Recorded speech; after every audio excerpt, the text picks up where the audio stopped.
Hello. Yes, it's great to be here.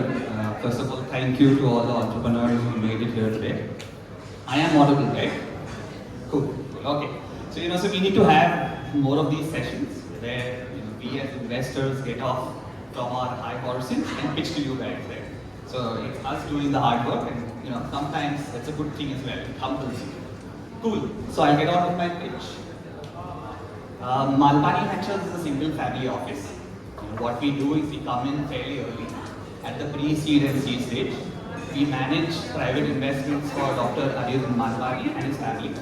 Dr. Malpani has been a prolific angel investor for some time now. Some of you already know him.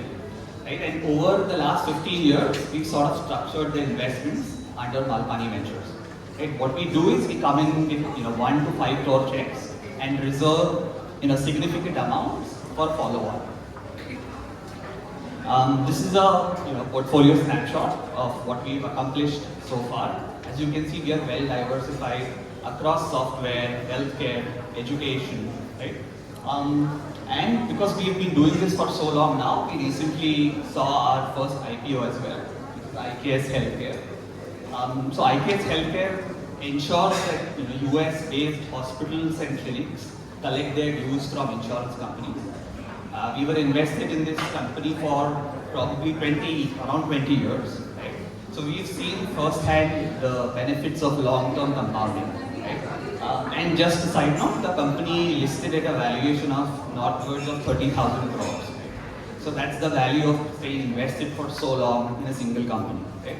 A couple of other prominent names that you guys may know include Chalo. Chalo buses you would have seen across Mumbai. So it's a transport technology company which is solving for urban mobility. All of us are worried with the traffic in Mumbai, Bangalore, Delhi, wherever we go. Stay Vista as well. Stay Vista provides luxury rentals for Indian travelers. So these are a couple of names. Some other names that I'd like to mention is this company called RainCan. RainCan was bought out by Big Basket, and it continues to power their BB daily infrastructure. Right? Similarly, Prima Seller was bought out by another unicorn, Delivery.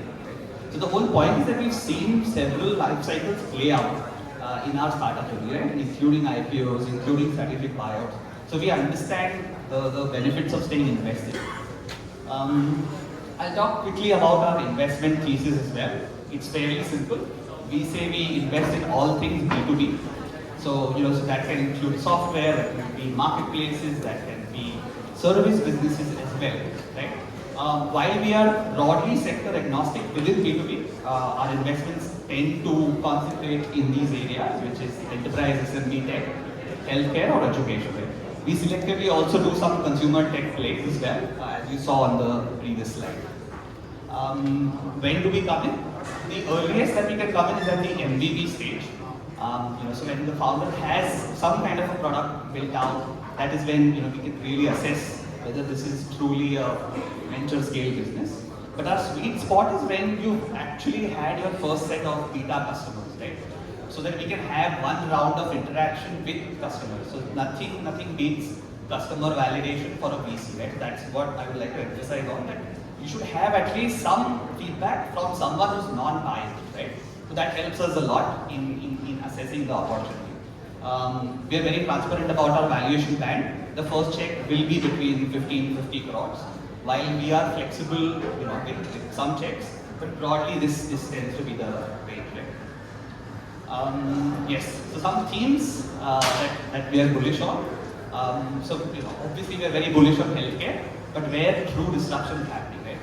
So I will not back a company which is, let's say, trying to build a brand of consolidating clinics, let's say to launch physiotherapy, oncology, without some fundamental disruption at play, right? So we want to invest in companies that are doing some fundamental innovation, whether it's at the manufacturing level, whether it's in process, or whether it is in design, right? So we need to understand what that disruption is. A good example is our company Nessa. So what Nessa does is that it has built imaging software to detect uterine fibroids in women, right? And plus, they're also developing technology to ensure that you can do micro-invasive surgery to solve for uterine fibroids, right? So these are the kind of companies that we will back. Obviously, we are very bullish on AI as well, but we have a slight nuance to it is that we want to back AI plays where India has some kind of an advantage, right? So AI plus human in the loop naturally tends to be the play here. Increasingly, what we are seeing customers who are demanding software is that they just don't want manpower, which is services, or products, right, which is pure stacks. Right? They want a combination of the two. So so naturally AI plus human in the loop, and there can be several use cases here, whether it's in legal frameworks, insurance, pure business communication, a lot of applications here and a lot of pitches that we are seeing in this space. Lastly, there is significant value to be made in unlocking supply chains in the country. We've seen the first layer of B2B horizontal platforms play out, but we are also bullish on verticalized marketplaces, distribution platforms, right? And it's a very unique in their place, right? So a good example is a company called Doco. We recently invested in this company. So what this company does is that allows D2C brands and regional brands launch in tier 3 or rural markets in India, right? At price points of 5 rupees, 10 rupees. So they'll help you actually launch at that price point, which will work in those markets. Right? So we're looking at such kind of plays. Yes, so buyers, the dreaded question, right? So this is something that VCs pertinently ask all founders that what is your right to win? So it will be natural that I address this in our slide as well. Yes. So patient capital and long-term focus, right? So now these have become very cliches used by almost everyone in the VC industry.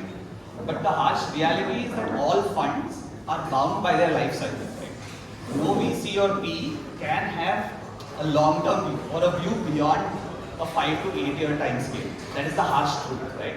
So what that means as a founder is that the investor may nudge you to take decisions which are short-term wise but long-term detrimental. I think we need to understand that the VC is here only for 5 to 7 years. He doesn't care what the business becomes after 10 years, right? So I'm not saying that we are better, but what I'm saying is that we want to stay invested for the long term. And why this allows us is that because we have a single LP. I don't have to report valuation markups to anyone else beyond Dr. Malpani, right? And he is a very long-term mindset guy if you follow him. A good example is the IKS IPO, right? Where we stay invested for 20 years.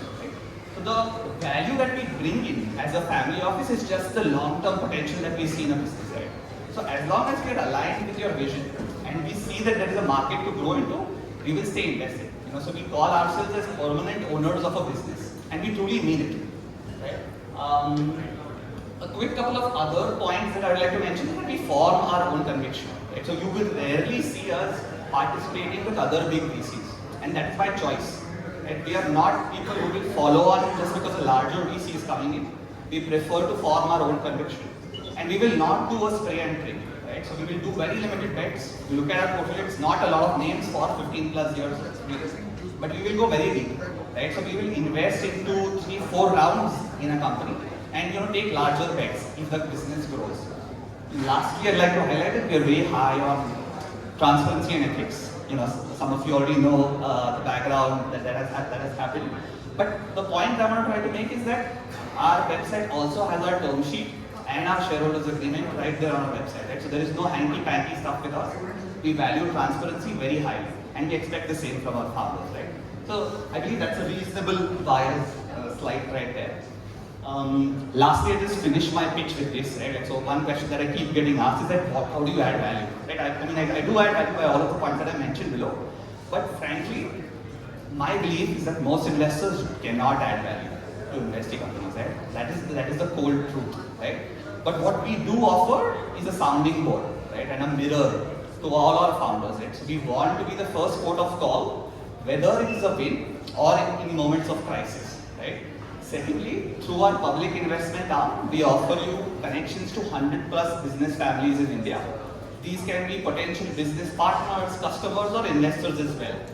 And lastly, we just help you bring a lot of financial rigor in the business, right? So because we are permanent owners of the business, we believe in setting the right metrics to track and setting the right financial discipline from day one, right? Because we want you to grow. We want you to focus on the right things. Right, so I'll just end, I have a very short presentation here. So I'll end by saying if you're looking for a partner, really, and if you're early and if you're looking for a partner who's long-term aligned, really is permanently invested and can offer you flexible capital, right? whether it is capital as equity or as debt as well, then please pitch to us at Malpani Ventures. I'm Dhruv Sane, that's my name. Thank you.